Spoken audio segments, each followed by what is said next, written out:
Ship Trap Island. Whitney pointed to the right. There's a big island over there, he said. It's a mystery. What island? Asked Rainsford. Ship Trap Island, said Whitney. Rainsford squinted into the dark night. I can't see anything. Whitney laughed. You've got great eyes, but not even you can see through this moonless night. Not even a few feet, agreed Rainsford.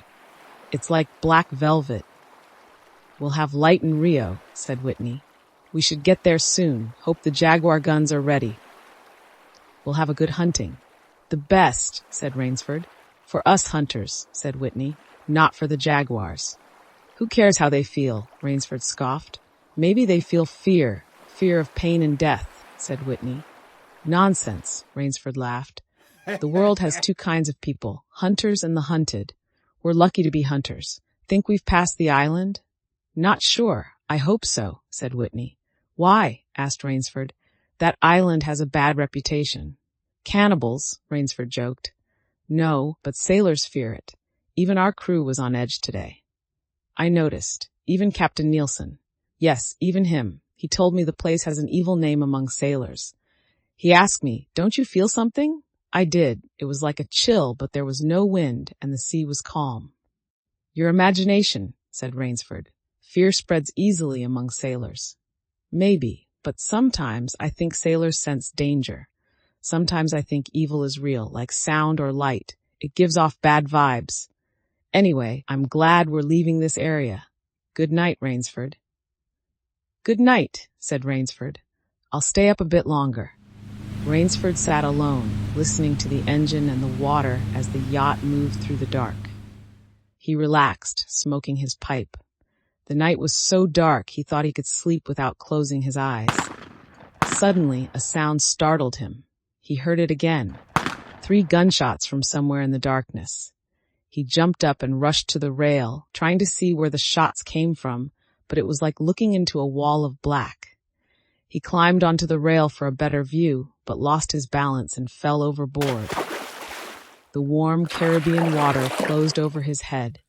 He came to the surface, coughing and gasping. He shouted, but the yacht sped away, its lights growing smaller and smaller. He kicked off his clothes and called out again, but the yacht disappeared into the night. Rainsford remembered the gunshots and swam in that direction, saving his energy with slow strokes. He fought the sea for a long time, counting each stroke. Suddenly, he heard a loud, terrified scream, an animal in pain. It gave him new energy and he swam toward the sound. Then he heard a pistol shot. Rainsford swam for 10 more minutes and finally heard the waves crashing on rocks.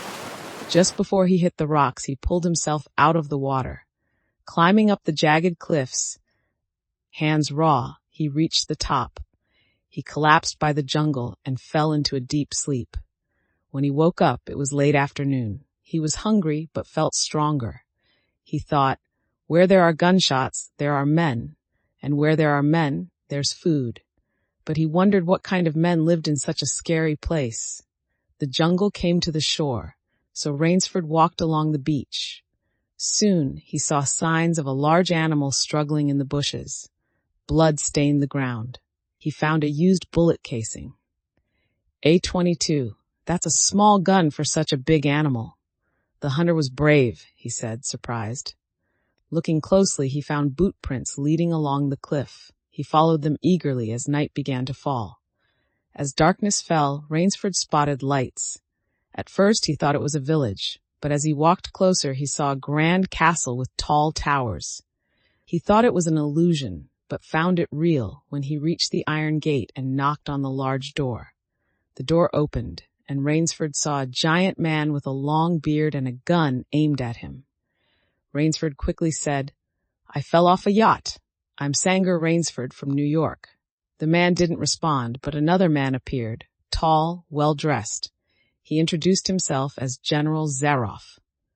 Zaroff welcomed Rainsford warmly, saying he'd read Rainsford's book about hunting in Tibet.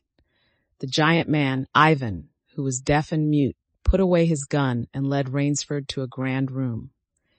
Zaroff promised Rainsford food, clothes, and rest, saying this place was peaceful. Rainsford followed Ivan to a large bedroom. After changing into fine clothes, he entered a grand dining hall adorned with mounted animal heads on the walls. Zaroff invited Rainsford to join him for dinner, and Rainsford noted how luxurious everything was, from the silverware to the drink. While dining, General Zaroff apologized for any discomfort, noting their distance from civilization. He asked if the champagne was still good after its long journey. Rainsford said it was fine, but Rainsford felt uneasy because Zaroff kept watching him closely. Zaroff told him, "Hunting is my only passion. I've hunted every kind of game around the world." Rainsford admired a large Cape buffalo head, and Zaroff mentioned it nearly killed him. But then he added, "The Cape buffalo isn't the most dangerous game." Rainsford was curious. "What's more dangerous? Are there big games on the island?" Zaroff smiled. "The biggest. I bring it here myself." When Rainsford asked if it was tigers, Zaroff replied, "No, tigers don't interest me anymore. I needed something more dangerous. So I had to invent a new kind of hunt," Zaroff said with pride. General Zaroff explained to Rainsford that hunting had become boring for him because it was too easy. "I always got my prey. There's no challenge left," he said, lighting a cigarette. To solve this, Zaroff decided to invent a new animal to hunt. Rainsford, puzzled, asked what kind of animal Zaroff was talking about. The general smiled and said, "It has to be something that could reason." Shocked, Rainsford realized what the general meant. "You can't be serious," Rainsford said, horrified. Zaroff laughed. "Why not? Life is for the strong. I hunt the scum of the earth, sailors from shipwrecks." Rainsford protested. "But they are men." "Exactly," Zaroff replied. "That's why they are dangerous and exciting to hunt." Zaroff showed Rainsford the traps he used to lure ships to crash on his island. "I don't just kill them," Zaroff explained. "I give them food, exercise, and then I hunt them. You'll see tomorrow." General Zaroff invited Rainsford to visit his training school in the cellar where sailors were kept. He explained that he gave them food, a knife, and a 3-hour head start. If they survived for 3 days, they won.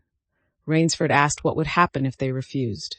Zaroff said they could choose to face Ivan, his brutal servant, and no one ever did that. Zaroff boasted that he had never lost, only coming close once when he had to use his hounds. Rainsford, feeling ill, declined Zaroff's offer to see his trophy collection. That night, he tossed and turned, unable to sleep as strange noises and the sounds of dogs echoed in the courtyard. The next day, Zaroff mentioned a failed hunt from the night before and offered Rainsford a glass of wine. Rainsford demanded to leave the island, but Zaroff refused. Instead, he suggested they hunt each other. If Rainsford survived 3 days, Zaroff would let him go.